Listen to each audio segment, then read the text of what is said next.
I thought the players practiced a little bit better today.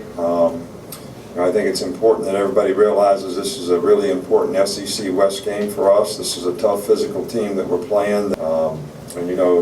We don't play in a lot of two-back downhill run the way these guys played, and they've been able to run the ball against everybody. So you got to have the right mindset. And I've been asked too many times already, last year's game, last week's game, our game, their game, doesn't have anything to do with this game. It's not have any effect on the outcome of this game. Right? It's all going to be about how we play when we play on Saturday. That's what our players need to understand. Preparation and practice are important to that, so that you have a chance to play your best game. That's the only way you can do it, is continue to improve. I don't think we played our best game. I don't think anybody on our team has played their best game. So everybody's got something that they can do every day in practice to try to get better so they can play their best game. But sometimes good is the enemy of great. In other words, you do pretty good at something and you start getting pretty satisfied with it, and you don't continue to pay attention to detail, you don't do the little things right. And there's only that much difference between being really good and being great. Like, I read something about Phil Mickelson is like second on the money list. I don't know what year this was. And Zach Johnson, who stopped to see me a few weeks ago, was like 8th. And there was they both played 73 rounds. There was a half a shot difference in those 73 rounds between their two average scores. One guy's second, one guy's 8th. But the difference in the money was phenomenal. Phenomenal. Half a shot. I can't get a half a shot out of anybody around here. I'm just trying to get some shots. Especially this guy right here.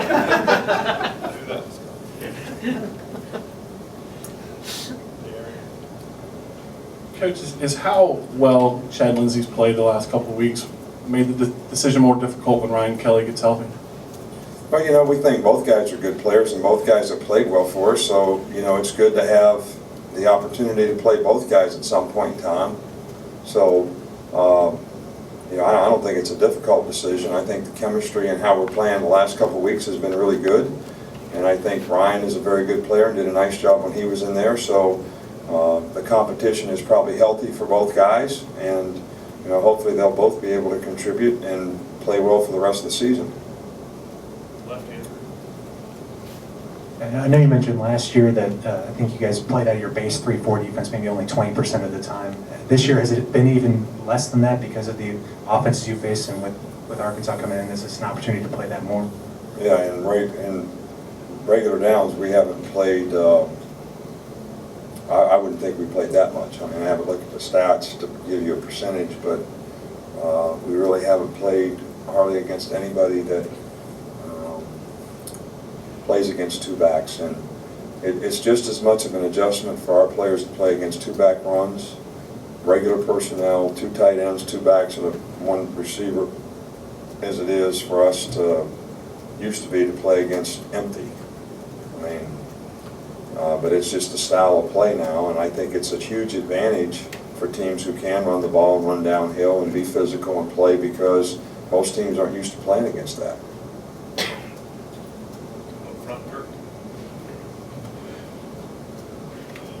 Coach, it seems like once upon a time there were a lot of football players who played another sport in college, and there seems to be a lot less of that now. I wondered, one, if you had a policy or a philosophy about that, if the nature of the game has changed, that players don't have time to play two sports, or if that starts in high school and they don't.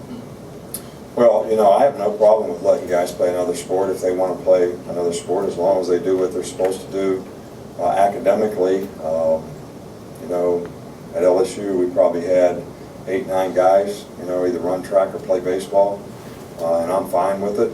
The only guy that we've had here that even has ever came and talked to me about playing another sport was Justin Woodall, who was a baseball pitcher. But I'm fine with other guys playing other sports. I think they have to be responsible to what they have to do to develop as a football player. They have to contribute in the other sport that they're in. So to be fair to themselves, to practice as much football and do as much as you can to improve as a football player, and not have any effect on how you contribute to another sport, I think is a very fair way to do it. It's the way we've done it in the past, and I'm happy to do it. We personally like to recruit guys that play other sports and that played a lot of other sports. To me, it tells you what kind of athletes they are. You can see their athletic ability in other sports, and you can also, see their competitive character, when they do other sports. So I just think that the philosophy is a lot more now that everybody tries to specialize early, which I don't really believe in either. I played 2 sports in college. I played football when it was football season, baseball when it was baseball season, basketball when it was basketball season. I played something all the time. And it didn't make me any better football player or any worse. Go up front here. What do you see from Arkansas quarterback Brandon Allen, and what type of threats does he present for your defense? I'm sorry, the last part of your question? What type of problems does he present for the defense? Right. Well, I think he's a really good player. He played against us last year. It was kind of a tough day to operate. It was raining and all that kind of thing, but I think he's played very well for them. I know he was out for a little while with an injury, but when he's played very well, and he's been a very effective passer for them, and they've done a really good job of running the ball against everybody that they played, and I think he has a lot to do with getting them in the right play and being able to manage what they want to do in a positive way. But he's a very athletic guy, and I think he's a very good SEC quarterback. Two more. You mentioned Arkansas's ability to zone block and running earlier in the week. When you try to stop that defensively, how much of that is drawing up a blitz or a scheme to make it difficult for the line to make the right checks and find the guy to block, and how much of that is execution and block check? Well, I think it's all execution. I think that you can run some bad stunts against it and run yourself out of plays.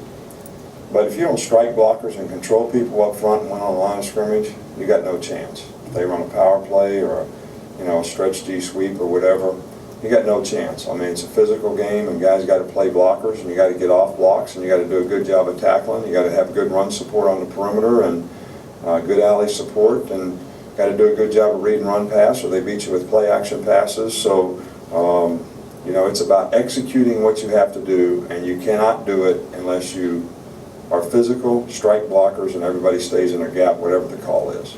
I don't think there's any scheme that you can draw up that you're all of a sudden going to stunt someplace and they're not going to be able to block you, because you can stunt yourself right out of the play as well.